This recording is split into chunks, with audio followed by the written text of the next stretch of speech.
Jésus est Dieu, fait homme, et il est venu parmi nous pour sauver l'humanité. Le nom Jésus veut dire sauveur, et le titre de Christ veut dire le roi attendu, celui qui va ramener à Dieu son peuple.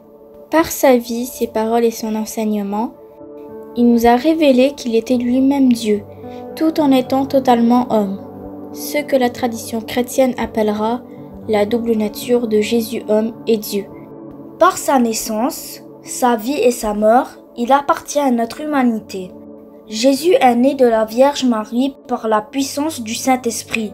L'ange Gabriel en annonça à Marie sa grossesse et lui dit « Tu deviendras enceinte et tu enfanteras un fils et tu lui donneras le nom de Jésus.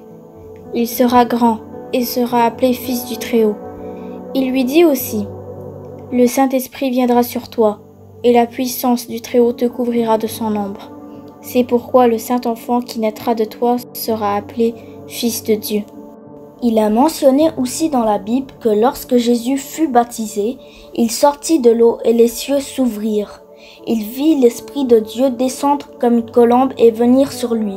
Et des cieux, une voix disait « Celui-ci est mon Fils bien-aimé, en lui j'ai mis tout mon amour. » De plus, le plus grand miracle que Jésus a accompli a été celui de sa résurrection d'entre les morts, qui est la preuve par excellence de sa divinité.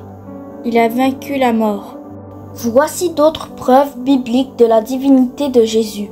Dans la Bible, Jésus déclare être lui-même le chemin, la vérité et la vie. Il dit aussi « Je suis pain vivant descendu du ciel, je suis la lumière du monde, je suis la résurrection et la vie. » Aucun autre maître spirituel ou prophète avait annoncé ceci.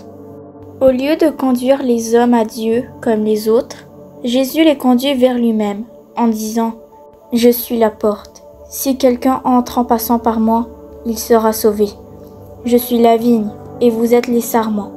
Celui qui demeure en moi et en qui je demeure, celui-là porte beaucoup de fruits, car en dehors de moi, vous ne pouvez rien faire. Croyez-moi, je suis dans le Père et le Père est en moi.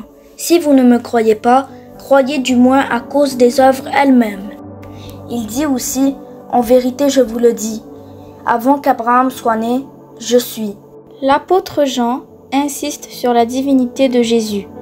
Dans son évangile, il est mentionné « La parole était Dieu » et que la parole s'est fait homme. Ces versets indiquent clairement la divinité de notre Seigneur Jésus-Christ. Donc, pour répondre à la question, est-ce que Jésus est Dieu? Jésus a dit dans l'évangile de Jean, « Moi et le Père, nous sommes un. » Lorsque Jésus a demandé à ses apôtres, « Pour vous, qui suis-je » Pierre a répondu, « Tu es le Christ, le Fils du Dieu vivant. » Et Thomas a répondu, « Mon Seigneur et mon Dieu. » Pour terminer, que le Seigneur vous guide et vous protège pour la vie. Abonnez-vous pour plus de vidéos. À la prochaine!